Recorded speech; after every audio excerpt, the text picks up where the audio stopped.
White pasta বানানোর একদম সহজ একটা রেসিপি আজকে দেখাবো।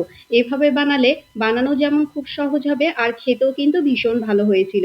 তো হোয়াইট পাস্তা বানানোর জন্য ফার্স্টে আমি পাস্তাটা সেদ্ধ করে নেব। এখানে কিছুটা পানি বসিয়েছিলাম, পানিটাকে খুব ভালো মতো করে ফুটিয়ে নিয়েছি।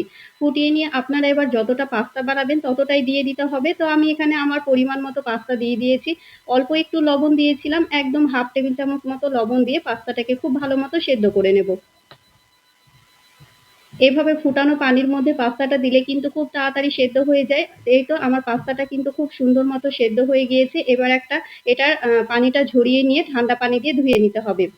এবার আমি একটা কড়াইয়ের মধ্যে দিয়ে দিলাম ওই ২ থেকে ৩ টেবিল চামচ বাটার। এটা চাইলে সাদা তেল দিয়েও করা যায়, তবে বাটার দিয়ে করলে কিন্তু টেস্টটা খুবই ভালো আসে। তো বাটারটা একটু গলিয়ে নেব। এই তো বাটারটাকে খুব ভালো মতো গলিয়ে নিয়ে এখানে দিয়ে দেব কুচিয়ে নেওয়া রসুন। আর দিয়েছিলাম একটার অর্ধেকটা কুচিয়ে নেওয়া পেঁয়াজ, পেঁয়াজটাকে ডুমো ডুমো করে কুচিয়ে নিতে হবে। একটার অর্ধেকটা দিয়েছিলাম ক্যাপসিকাম আর কিছুটা পরিমাণে কর্ন দিয়েছিলাম। এবার গ্যাসের আঁচটা হাই ফ্লেম করে দিয়ে ২ থেকে ৩ মিনিট মতো ভেজে নিতে হবে। ২ থেকে ৩ মিনিট ভেজে নিলে কিন্তু হয়ে যাবে।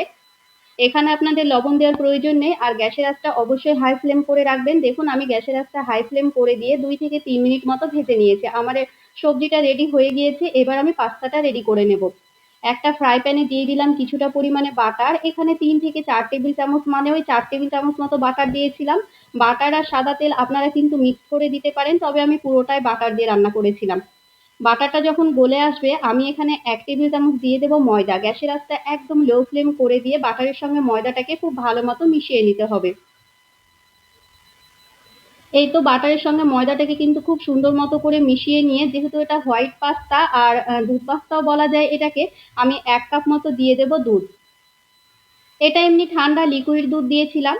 দুধের সঙ্গে ময়দাটাকে খুব ভালো মতো মিশিয়ে নিয়ে দুটো দিয়ে দেব স্লাইস চিজ।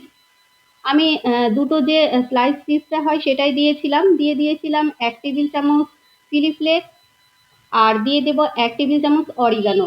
আপনারা চাইলে এখানে গোলমরিচের গুঁড়ো দিতে পারেন। আমি যেহেতু চিলি ফ্লেক্সের পরিমাণ বেশি রেখেছিলাম সেই কারণে গোলমরিচের গুঁড়োটা আর দিইনি।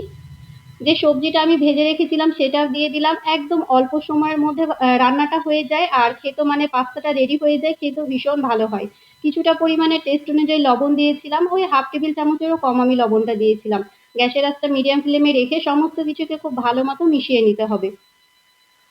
খুব সুন্দর মতো মেশানো হয়ে গেলে সেদ্ধ করে রাখা পাস্তাটা দিয়ে দেব।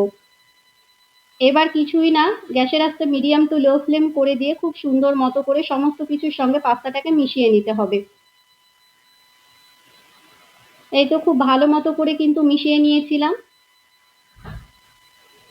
২ থেকে ৩ মিনিট মতো গ্যাসের আঁচটা একদম লো ফ্লেম করে দিয়ে মিশিয়ে নিলে কিন্তু রেডি হয়ে যাবে হোয়াইট পাস্তা।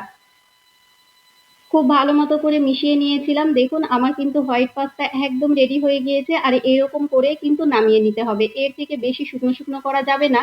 এটা যখন ঠান্ডা হয়ে আসবে এটা অনেকটা শুকনো শুকনো হয়ে যাবে। আর এইরকম হোয়াইট পাস্তা কিন্তু গরম গরম খেতে ভীষণ ভালো হয়।